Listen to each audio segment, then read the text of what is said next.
بسم الله الرحمن الرحيم. يا أيها النبي اتق الله ولا تطع الكافرين والمنافقين إن الله كان عليما حكيما.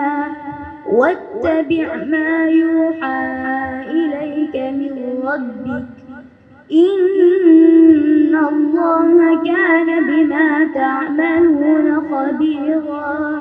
وتوكل على الله وكفى بالله وكيلا.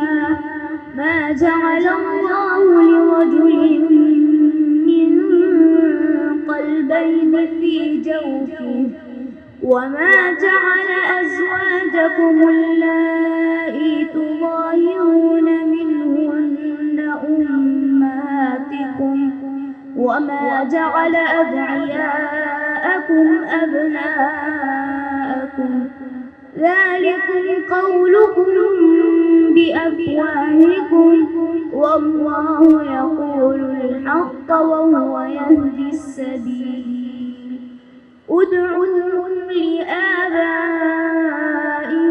وأقسط عند الله فإن لم تعلموا آباءهم فإخوانكم في الدين ومواليكم وليس عليكم جناح فيما أخطأتم به ولكن ما تعمدت قلوبكم وكان الله غفورا رحيما.